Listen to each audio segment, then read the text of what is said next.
Hi, I'm Jeremy Pollack, CEO of Pollack Peacebuilding Systems. We're an organizational conflict management consulting and training firm providing workplace peacebuilding services for organizations in more than 80 industries.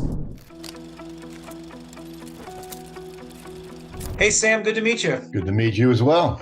Thanks for jumping on. So I understand that Tanya and Mike are having some trouble communicating ever since Mike was promoted about 6 months ago. Can you tell me a little bit about what's going on from your perspective? Well, from my perspective, ever since Mike has been promoted, there has been issues between Tanya and Mike. Tanya felt that she needs or deserved the promotion.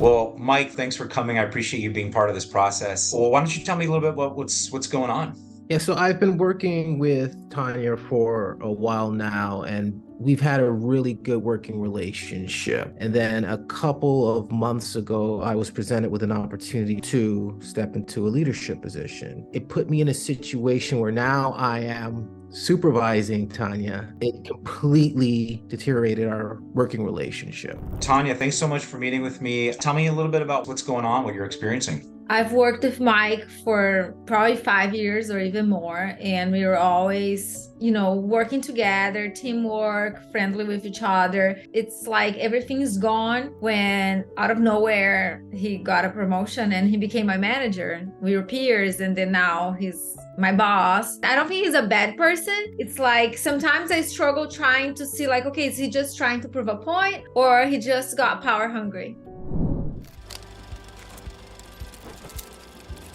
One thing I want to talk about is called reflective listening. So reflective listening is essentially a combination of deep or active listening to repeat back what you heard, to reflect back the main points. And the more often that you can do that, the more the other person feels like they get heard. So if I were to say to you, Mike, last week at the meeting, you were interrupting me and it was feeling really disrespectful. So if I'm hearing you correctly, when we had our meeting, you felt like I wasn't hearing you and I was being disrespectful. Exactly, good. What I'd like to do today is go over a few important best practices and techniques using I statements. I statements are when you're talking about your challenges or problems, saying the words me, I, my as much as possible, and not saying you, he, they as much as possible. So you really try to own your experience. Okay, got it. Could you highlight for me 2 or 3 things that you think are really valuable about Mike? Yes, he's a hard worker. He has knowledge of what he's doing.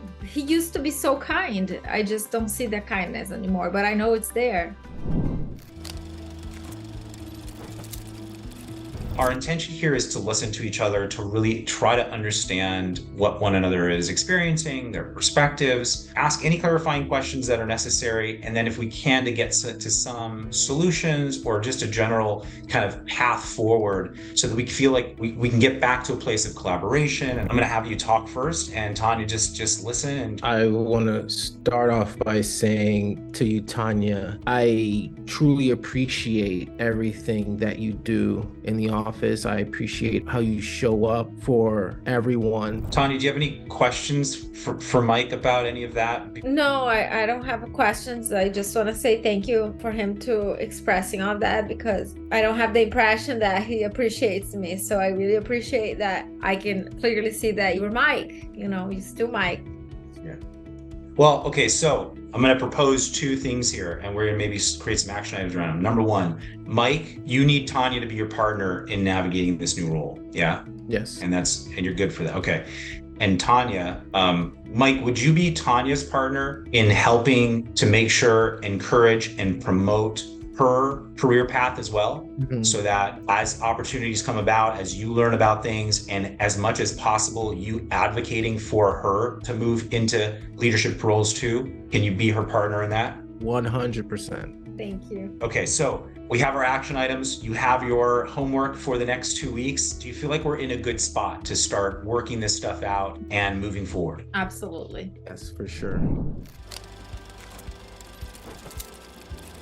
It's been a couple of weeks. Good to see you again. How are things going? Oh man, night and day. I feel the energy has shifted in the office. I feel like I'm stepping into the role with a different mentality, knowing that I have somebody to support me. I definitely have let my guard down a lot, and especially in the meeting, that really landed for me. Well, so Mike, you feeling good? You ready to take this on, and maybe we'll check in a couple weeks? I'm ready. And do you feel like this process was productive? Do you feel like you're in a good spot because of Yeah, this? absolutely. Knowing that I could gain his trust back and that I could feel like I trust him, and being able to put myself in his position and see like, yeah, I would be acting weird too. That really like did it for me. Like, I'm so glad, you suggested that we would partner, and I'm glad I'm able to help him and to see that I can also be myself again with him,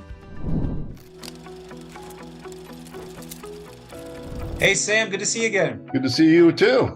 How are things going so far? It's been a couple of weeks since I met with Tanya and Mike, so you seen any difference? It's been going really well. Mike and Tanya have been communicating. They're really working well together. It's been a really positive experience. I'm very, very, very happy. Great. Let's take a look at the case summary together and just see if you have any questions, and then we can talk about next steps if you want to provide any further support to either of them. That would be great.